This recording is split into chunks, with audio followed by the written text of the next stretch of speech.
আসসালামু আলাইকুম। একাদশ শ্রেণীর সুপ্রিয় শিক্ষার্থীরা, আশা করি তোমরা সবাই ভালো আছো। উচ্চতর গণিত প্রথম পত্রের অনলাইন ক্লাসে তোমাদের সবাইকে স্বাগত জানাচ্ছি। আজকে আমরা গত ক্লাসের ধারাবাহিকতায় সরলরেখার যে 3E যে পার্ট, তার কিছু সমস্যার সমাধান করব। গত ক্লাসে আমরা যে বিষয় নিয়ে আলোচনা করেছিলাম, আশা করি তোমরা সবাই সেই নিয়মটা ভালোভাবে আয়ত্ত করেছো বা প্র্যাকটিস করেছো।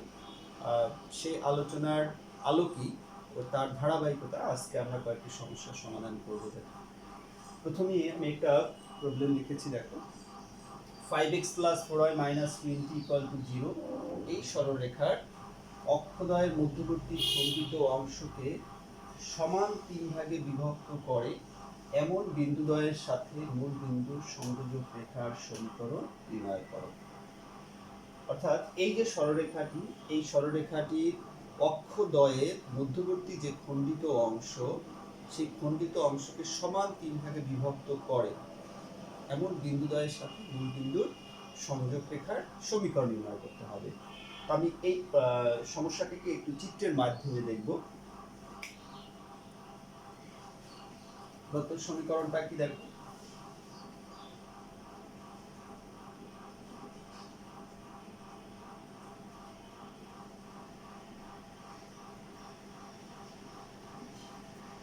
(5x + 4y - 20 = 0)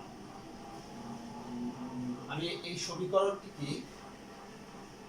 খণ্ডিত আকার বা ছেদিত আকার সমীকরণে নিয়ে নিই। তাহলে 20 দ্বারা ভাগ করি।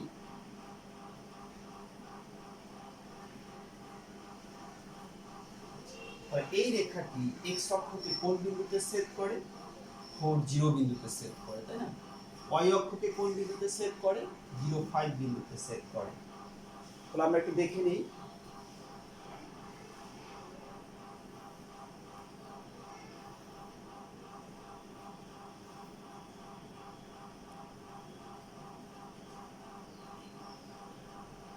এই হচ্ছে আমাদের মূল বিন্দু। তো এই রেখাটি x অক্ষকে 40, y অক্ষকে 05। আমরা ধরে নিলাম এটা হচ্ছে 4, এটা হলো 5। এই মনে করো a বিন্দু, এই হচ্ছে b বিন্দু। তাহলে x অক্ষকে কোন বিন্দুতে ছেদ করে? 40 বিন্দুতে ছেদ করে। y অক্ষকে 05, এই y এর নিচে 5 আছে, তাহলে এটা 05 বিন্দুতে ছেদ করে, এটা 40 বিন্দুতে ছেদ করে। তাহলে যে অক্ষদ্বয়ের মধ্যবর্তী খণ্ডিত অংশটা কোনটুকু? Just AB। এই যে AB অংশটুকু, সেটাই হচ্ছে খণ্ডিত অংশ, ঠিক আছে? এখন প্রশ্নে বলা আছে খণ্ডিত অংশকে সমান 3 ভাগে বিভক্ত করে। তাহলে এই AB যে অংশটা, এটাকে সমান 3 ভাগে যদি বিভক্ত করতে হয়, এর মাঝে দুইটা পয়েন্ট, এই হচ্ছে P, মনে করো এই হলো Q। তাহলে আমি দুই জায়গা থেকে কেটে দিলাম, তিনটা ভাগ হলো। দেখো, একটা হলো AP, একটা হলো PQ, একটা হচ্ছে QB। ভাগ তিনটা কেমন? সমান 3 ভাগ। এখন প্রশ্নে বলা আছে এই সমান 3 ভাগে যে বিভক্ত করে এমন বিন্দুদ্বয়ের সাথে মূল বিন্দুর সংযোগ রেখার সমীকরণ। তাহলে আমাকে কি করতে হবে? এই যে মূল বিন্দুর সাথে এর সংযোগ রেখার যে সমীকরণ, সেটা বের করতে হবে। এই যে, তাহলে OP রেখার সমীকরণ বের করতে হবে, আর OQ রেখার সমীকরণটা আমাদের বের করতে হবে। প্রিয় শিক্ষার্থীরা, প্রশ্নটা তোমরা বুঝতে পারলে যে এই সরলরেখাটির অক্ষদ্বয়ের মধ্যবর্তী খণ্ডিত অংশ AB, এই AB কে সমান 3 ভাগে বিভক্ত করে এমন বিন্দুদ্বয় হচ্ছে P এবং Q। মূল বিন্দুর সাথে এদের সংযোগ রেখার সমীকরণ বের করতে হবে। তো এটা সমাধান করার জন্য আমাকে কি করতে হবে? এই P বিন্দুর স্থানাঙ্ক বের করতে হবে, Q বিন্দুর স্থানাঙ্ক বের করতে হবে, তাই না? তাহলে এটা আমরা কিভাবে বের করতে পারি? দেখো, যেহেতু সমান 3 ভাগে বিভক্ত করে, এই 1 ভাগ, 2 ভাগ, 3 ভাগ, যখন আমি এই P বিন্দুর স্থানাঙ্ক বের করব, তাহলে এদিকে থাকবে 1 ভাগ, এদিকে থাকবে 2 ভাগ। তাহলে কি অনুপাতে বিভক্ত হবে? 1:2 অনুপাতে অন্তর্বিভক্ত হবে। তাহলে আমরা ধরে নিই যে AB যে সরলরেখাটি, তাকে সমান 3 ভাগে বিভক্ত করে এমন বিন্দুদ্বয় হচ্ছে P এবং Q। AP অনুপাত PB equal 1:2। এই দেখো, এই যে AP, এদিকে 1 ভাগ, এদিকে হচ্ছে 2 ভাগ। তাহলে কি অনুপাত বিভক্ত করে? 1:2 অনুপাত বিভক্ত করে। তাহলে আমরা P বিন্দুর স্থানাঙ্কটা বের করি। পি বিন্দুটা কত হবে? এদিকে 1 এদিকে 2, তাহলে 1 ইনটু 0 প্লাস 2 ইনটু এদিকে রুট কত 4 ডিভাইডেড বাই হচ্ছে 1 প্লাস 2। আচ্ছা কিউ বিন্দুর এখানে যখন কোটি বের করব তাহলে 1 into 5 plus 2 into 0 divided by 1 plus 2। তাহলে আমার বিন্দুটা কত হলো দেখো 8/3, এখানে হচ্ছে 5/3। আমরা পি বিন্দুর স্থানাঙ্ক পেয়ে গেলাম। এবারে এই কিউ বিন্দুর স্থানাঙ্ক, কিউ কি অনুপাতে বিভক্ত করে? এটা 2:1 অনুপাতে বিভক্ত করে। আমরা সেই সূত্র দিয়ে যেমন করতে পারি। আবার কিউ বিন্দু কিন্তু পিবি এর মধ্যবিন্দু, হ্যাঁ, তাহলে সেই মধ্যবিন্দু সূত্র অ্যাপ্লাই করেও আমরা খুব সহজেই কিন্তু মানটা বের করতে পারি। দেখো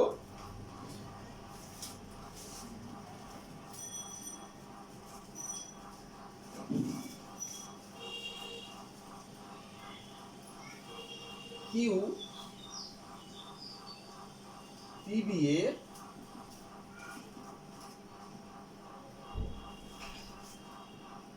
মধ্যবিন্দু, তাহলে কিউ পি বিন্দুর স্থানাঙ্ক আমাদের জানা আছে।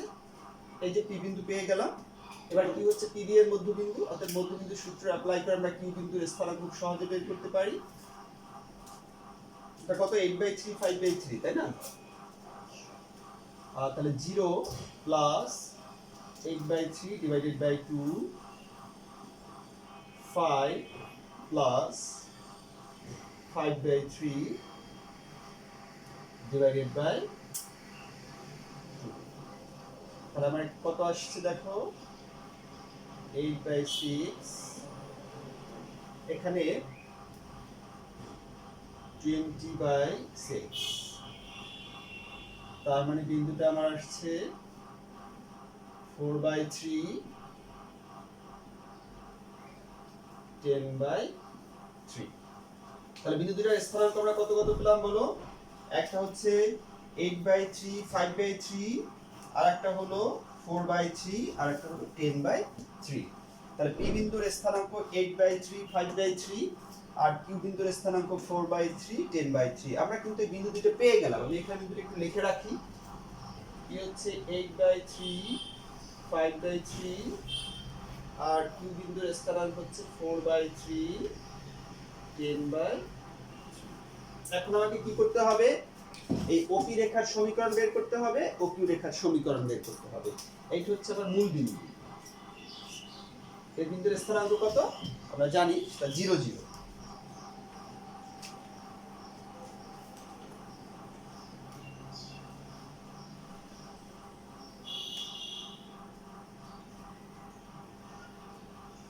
এবার আমাদের ফাইনাল স্টেপ, যে মূল বিন্দুর সাথে এই বিন্দু দ্বয়ের সংযোগ রেখার সমীকরণ, অর্থাৎ ওপি রেখার সমীকরণ।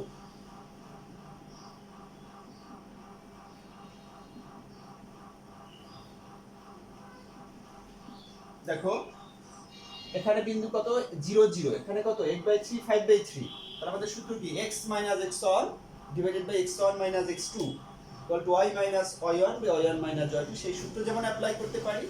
আর মূল বিন্দুর সাথে কোন বিন্দুর সংযোগ রেখার সমীকরণ আমরা সরাসরি সূত্রটা অ্যাপ্লাই করতে পারি, যে y equal y1 by x1, এটা ভাগ এটা 5/3 ডিভাইডেড বাই 8/3 ইনটু হচ্ছে x।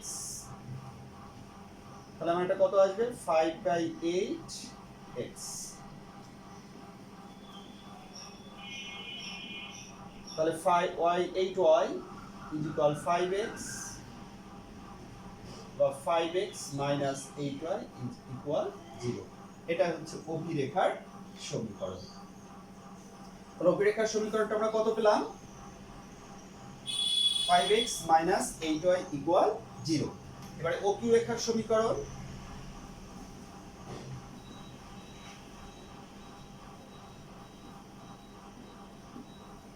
এক্ষেত্রেও দেখো ও কিউ, এই যে কিউ, তাহলে y ইকুয়াল এখানে y1 হচ্ছে কোনটা 10/3 ডিভাইডেড বাই x1 হচ্ছে 4/3 ইনটু হচ্ছে x, y equal 10/3 10/4 into x, 5/2 into x, 2y equal to 5x, 5x minus 2y equal to 0। এটা হচ্ছে আমাদের ওকিউ রেখার সমীকরণ। প্রিয় শিক্ষার্থীরা, তাহলে তোমরা দেখলে যে ওকিউ রেখার সমীকরণ কোনটি? 5x minus 8y equal to 0।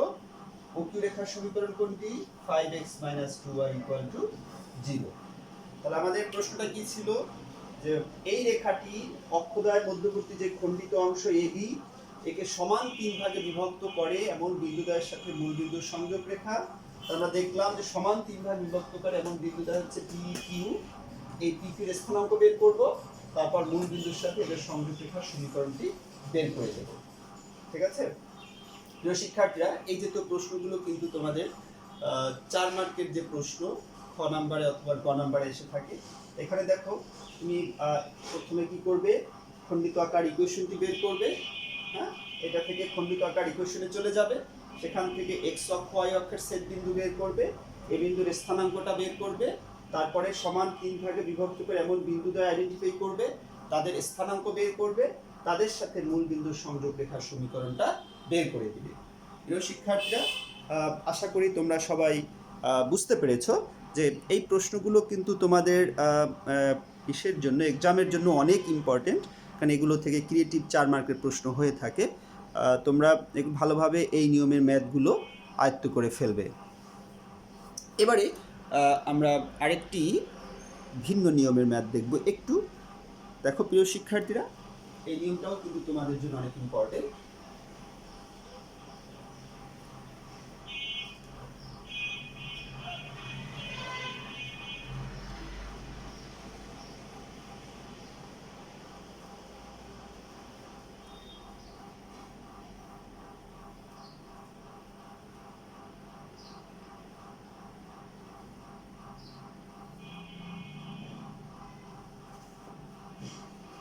এমন একটি সরলরেখার, দেখো 3 নম্বর ম্যাথ, এমন একটি সরলরেখার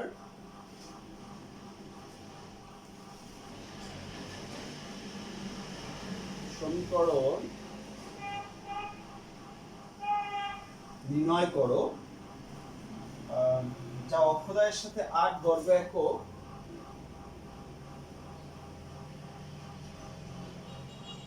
অক্ষদ্বয়ের সাথে 8 বর্গ একক ক্ষেত্রফল বিশিষ্ট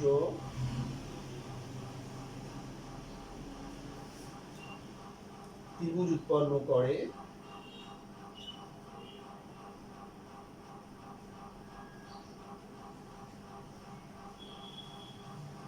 এবং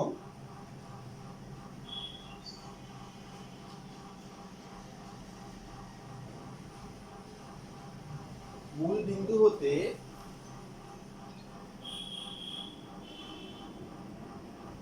উক্ত রেখার উপর অঙ্কিত লম্ব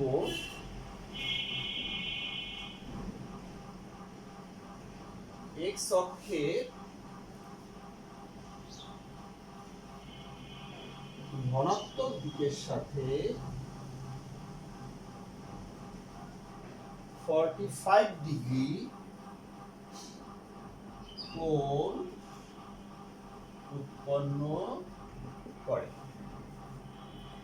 দেখো প্রশ্নটা কেমন? এমন একটি সরলরেখার সমীকরণ নির্ণয় করতে হবে যা অক্ষদ্বয়ের সাথে 8 বর্গ একক ক্ষেত্রফল বিশিষ্ট একটা ত্রিভুজ উৎপন্ন করে এবং মূল বিন্দু হতে উক্ত রেখার উপর অঙ্কিত লম্ব x অক্ষের ধনাত্মক দিকের সাথে 45 ডিগ্রি কোণ উৎপন্ন করে। সরলরেখাটির সমীকরণ নির্ণয় করতে হবে। তাহলে এই প্রশ্নটা আমরা একটু চিত্রের মাধ্যমে দেখে নিই। এখানে কি বল, কিভাবে উপস্থাপনটা?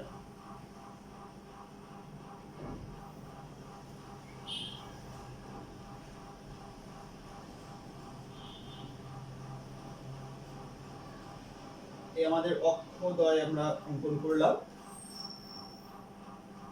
মনে করো সরলরেখাটি আমরা ধরে নিলাম যে সরলরেখাটি হচ্ছে যা অক্ষদ্বয়ের সাথে 8 বর্গ একক ক্ষেত্রফল বিশিষ্ট একটা ত্রিভুজ উৎপন্ন করে। সরলরেখাটি খণ্ডিত অংশ আমরা ধরে নিলাম AB। এই হচ্ছে আমাদের অরিজিন। তাহলে ত্রিভুজটা কি ও এ বি। এই ত্রিভুজটার ক্ষেত্রফল দেয়া আছে কত? এই যে 8 বর্গ একক। ঠিক আছে? এখন বলা আছে মূল বিন্দু থেকে এই রেখার উপর লম্ব, দেখো এই যে লাইনটা মূল বিন্দু হতে, এই যে মূল বিন্দু হতে উক্ত রেখার উপর অঙ্কিত লম্ব x অক্ষের ধনাত্মক দিকের সাথে 45 ডিগ্রি কোণ উৎপন্ন করে। তাহলে আমরা এটা থেকে এটার উপর একটা লম্ব আঁকি। এই যে মূল বিন্দু থেকে এই রেখার উপর একটা লম্ব আঁকি, এখানে যা 90 ডিগ্রি কোণ উৎপন্ন করবে। ঠিক আছে? এই মনে করো লম্ব রেখাটি হচ্ছে OP। ওকে, অথবা এখানে আমরা লম্ব রেখাটির নাম OQ দিয়ে দেই, যে কোনো একটা বিন্দু দিলেই হবে। এবং এই যে কোণটি x অক্ষের ধনাত্মক দিকের সাথে প্রশ্নে বলা আছে 45 ডিগ্রি কোণ উৎপন্ন করবে। এখন আমাকে বের করতে হবে এই AB সরলরেখাটির সমীকরণ। প্রিয় শিক্ষার্থীরা, প্রশ্নটা তোমরা বুঝতে পারলে যে আসলে কি বলা আছে, যে এমন একটি সরলরেখার সমীকরণ নির্ণয় করতে হবে যা অক্ষদ্বয়ের সাথে 8 বর্গ একক ক্ষেত্রফল বিশিষ্ট একটা ত্রিভুজ উৎপন্ন করে। তাহলে আমরা দেখলাম যে ত্রিভুজটা হচ্ছে OAB, আর মূল বিন্দু থেকে এই রেখার উপর অঙ্কিত লম্ব, এই দেখো x অক্ষের ধনাত্মক দিক কোণটা এটা না, এখানে কত ডিগ্রি কোণ উৎপন্ন করে? 45 ডিগ্রি কোণ উৎপন্ন করে। আমাদের বের করতে হবে কি? এই যে সরলরেখা AB, এই সরলরেখাটির সমীকরণ বের করতে হবে। প্রিয় শিক্ষার্থীরা, এখানে আমাদের যে সূত্রটা সেটা কি, যে মূল বিন্দু থেকে একটা রেখার উপর অঙ্কিত লম্ব যদি x অক্ষের ধনাত্মক দিকের সাথে আলফা কোণ উৎপন্ন করে, তাহলে সরলরেখাটির সমীকরণ হচ্ছে এভাবে। এই অঙ্কিত লম্ব দৈর্ঘ্যটি যদি p হয়, আমরা জানি এক্ষেত্রে যে সূত্রটা, সরলরেখাটির সমীকরণ হচ্ছে x cos alpha plus y sin alpha equal to হচ্ছে p। p হচ্ছে লম্ব দৈর্ঘ্য, এই যে pটা। তাহলে এখানে আমাদের আলফার মানটা কত দেয়া আছে বলো? 45 ডিগ্রি। এখানে আলফার মান 45 ডিগ্রি।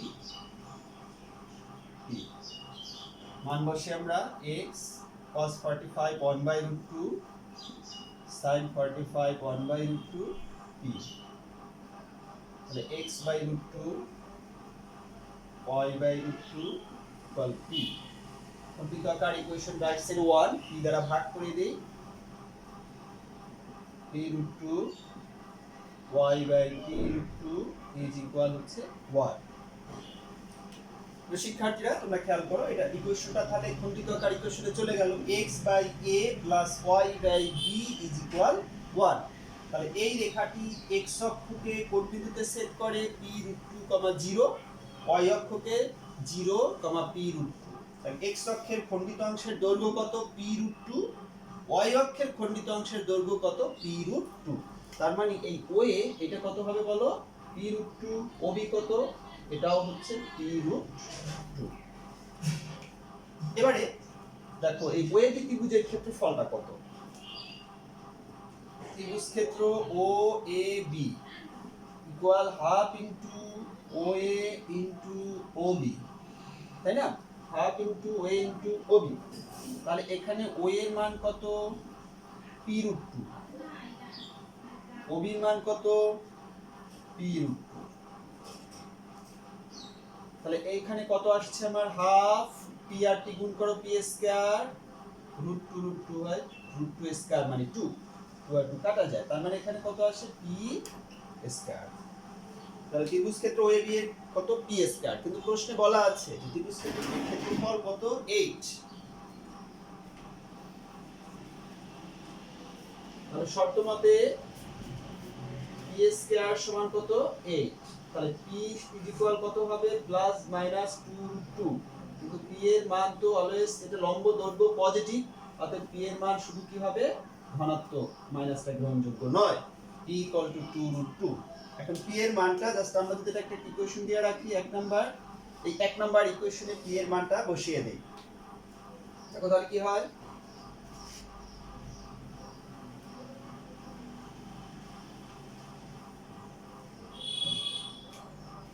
একে মানটা বসাই, x by p root two, ওখানে আছে x by p root two, p এর মান কত 2 রুট টু, তাহলে p এর জায়গায় আমরা 2 রুট টু বসালাম, ইনটু আছে root two plus y by p root two is equal 1। তাহলে কত হবে বলো, x বাই এখানে রুট টু হয় 2, তাই x by 4, y by 4 is equal 1।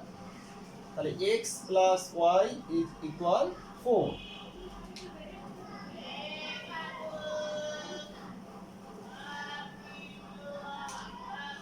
তাহলে x plus y minus 4 equal to 0। এই হচ্ছে নির্ণেয় AB সরলরেখাটির সমীকরণ। শিক্ষার্থীরা, তাহলে এই যে AB যে রেখাটি দেখো, এই AB রেখাটির সমীকরণ হচ্ছে এটা, x plus y minus 4 equal to 0। দেখো এই রেখাটির x অক্ষের খণ্ডিত অংশের দৈর্ঘ্য 4 হবে, y অক্ষের খণ্ডিত অংশের দৈর্ঘ্য 4 হবে, সমান হবে। এবং তুমি যদি এটা থেকে মূলবিন্দু থেকে এই রেখার উপর একটা লম্ব আঁকো, তাহলে দেখবা সেই লম্ব রেখাটি x অক্ষের ধনাত্মক দিকের সাথে 45 ডিগ্রি কোণ উৎপন্ন করবে। তো প্রিয় শিক্ষার্থীরা, তোমরা দেখতে পেলে যে আসলে এই যে নিয়মের ম্যাথগুলি আছে, যে একটি সরলরেখার সমীকরণ নির্ণয় করো, যদি এভাবে দেয়া থাকে যা অক্ষদ্বয়ের সাথে 8 না, এখানে ভিন্ন ভিন্ন এককের থাকতে পারে, তাই না? এখানে যেমন 8 বর্গ একক ক্ষেত্রফল বিশিষ্ট একটা ত্রিভুজের কথা বলা আছে, এখানে ক্ষেত্রফলটা অন্য রকমেরও থাকতে পারে, চেঞ্জ হতে পারে, তাই না? মূল বিন্দু থেকে উক্ত রেখার উপর অঙ্কিত লম্ব x অক্ষের ধনাত্মক দিকের সাথে এখানে যেমন বলা আছে 45, এখানে কোণটা যদি 60 ডিগ্রি হয়, তাহলে তুমি একই নিয়মে কিন্তু করতে পারবে, তাই না? তাহলে আমি আগেই বলেছি, তোমরা কিন্তু এই যে নিয়মটা ভালোভাবে আয়ত্তে করবে। নিয়মটা এখানে একটা ম্যাথ না, আমি যে ম্যাথটা করালাম শুধু এটাই পারবা তা না, তোমাকে কিভাবে শিখতে হবে যে এই নিয়মটাকে ভালোভাবে রপ্ত করতে হবে। যে এই নিয়মের কিন্তু অনেকগুলো ম্যাথ তোমাদের বইয়ে আছে, তোমাদের পাঠ্য বইয়ে আছে, দেখবা। তাহলে সেই সকল নিয়মের যে এই নিয়মের যতগুলো ম্যাথ আছে সবগুলো কিন্তু তুমি যদি এটা বুঝতে পারো তাহলে সব করতে পারবে।